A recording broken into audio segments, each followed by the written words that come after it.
السلام علیکم ورحمۃ اللہ وبرکاتہ۔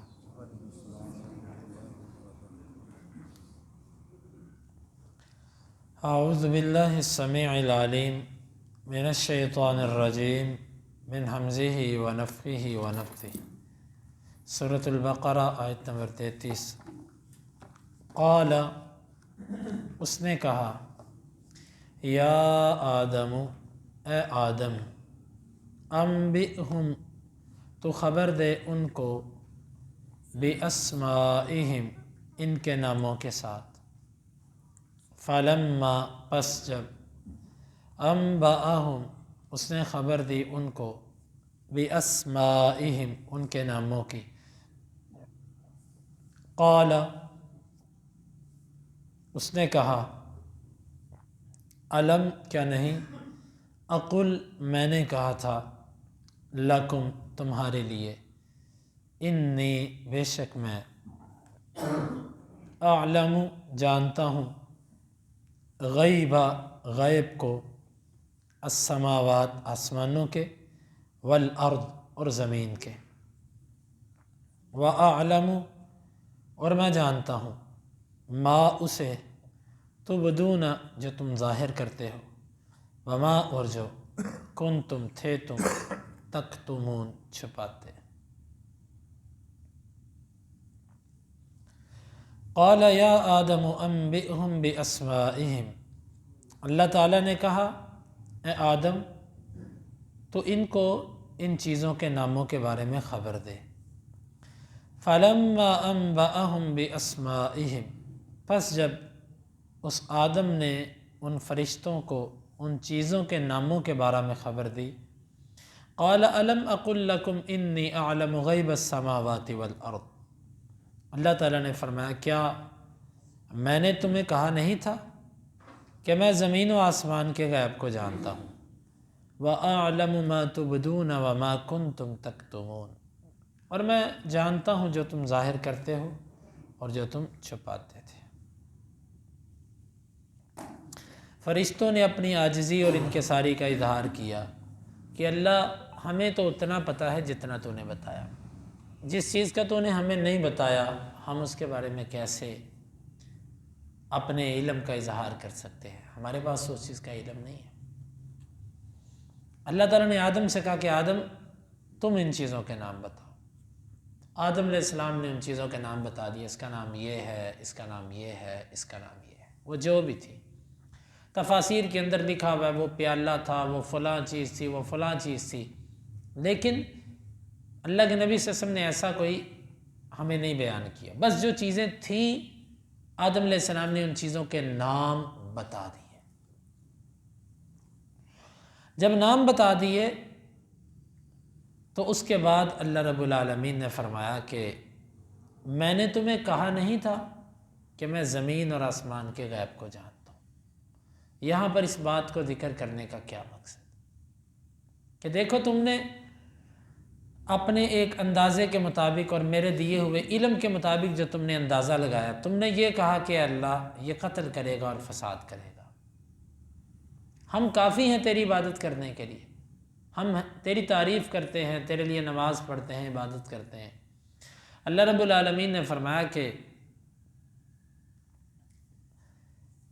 پیچھے بھی کہا تھا، انی اعلم ما لا تعلمون، میں وہ جانتا ہوں جو تم نہیں جانتے۔ اب یہاں پر اللہ رب العالمین نے فرمایا کہ میں نے تمہیں کہا نہیں تھا کہ زمین و آسمان کا غیب میرے پاس ہے، تمہارے پاس نہیں ہے، مجھے پتا ہے کہ یہ کیا کرے گا اور کیا نہیں کرے گا۔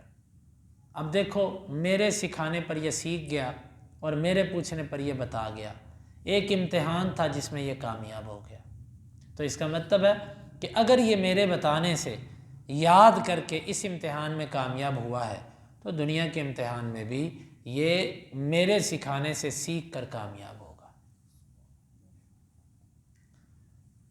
میں زمین اور آسمان کے غیب کو جانتا ہوں۔ یہاں سے یہ بات بھی سمجھ آئی کہ فرشتے بھی علم غیب نہیں جانتے۔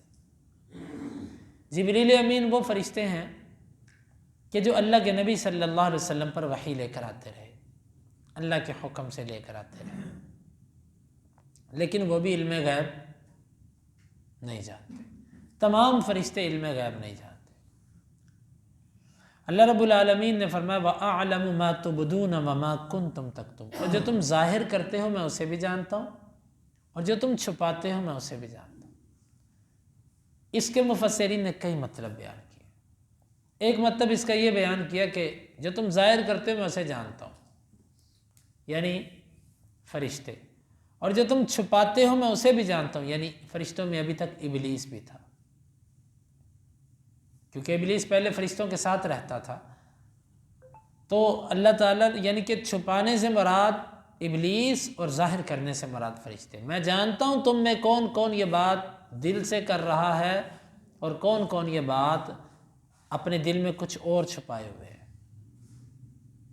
دل سے مراد یعنی اپنا نفس، میں جانتا ہوں۔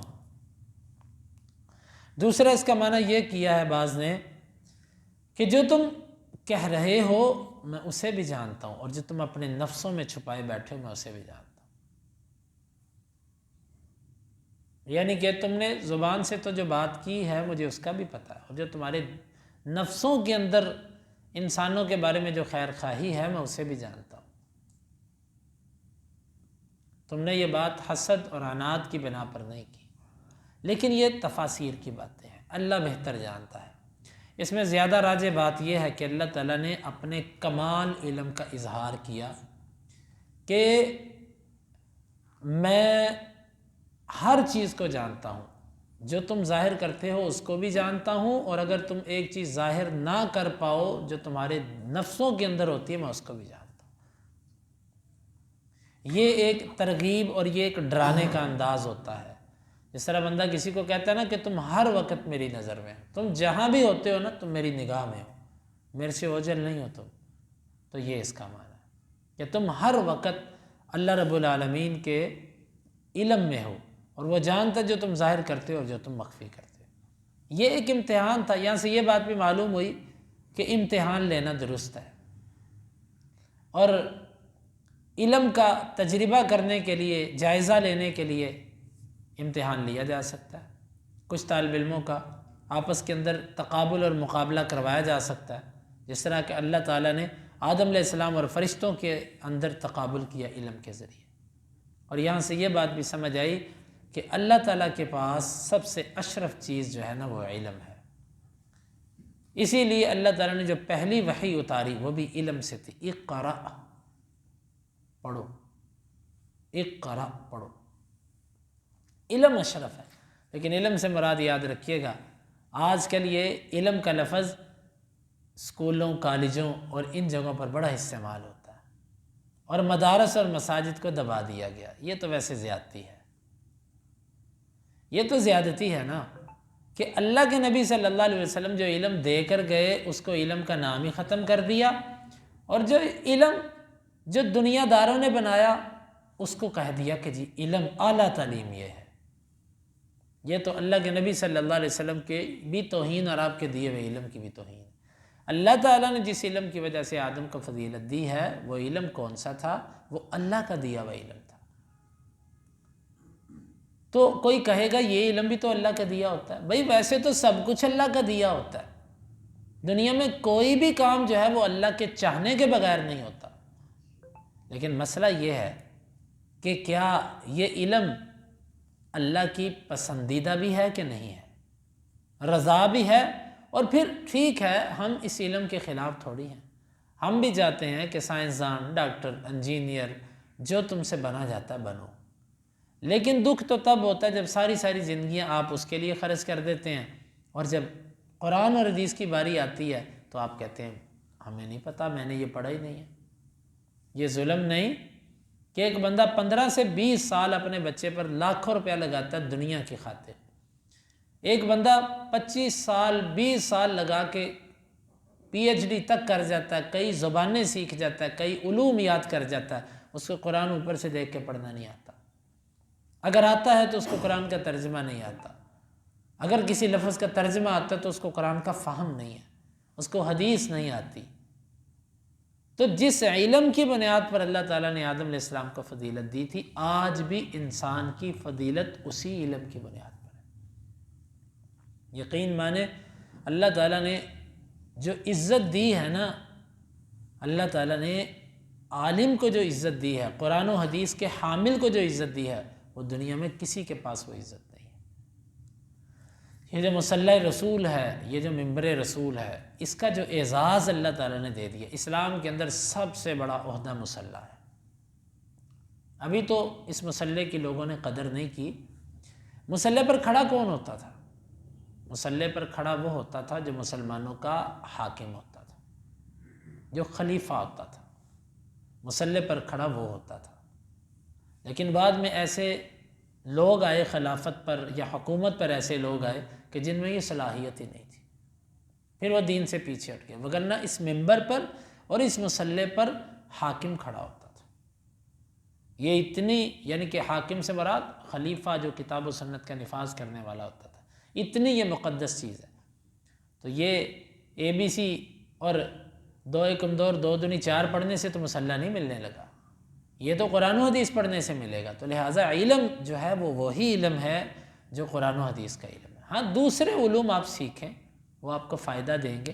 آپ ان علوم کے ساتھ بھی اگر کوئی انسانیت کی خدمت کرتے ہیں تو وہ آپ کا رفاعی کام ہے، اس پر آپ کو اللہ تعالیٰ آپ کی نیت سے محروم نہیں کرے گا۔ لیکن اگر آپ کہتے ہیں میں اس کو سیکھ کے اس سے کنارہ کشی اختیار کر لوں، تو یہ کبھی بھی نہیں ہو سکتا۔ اللہ رب العالمین سے دعا ہے اللہ تعالیٰ ہمیں اس آیت مبارکہ کو سمجھنے کی اور اس کے تقاضوں کو پورا کرنے کی توفیق عطا فرمائے۔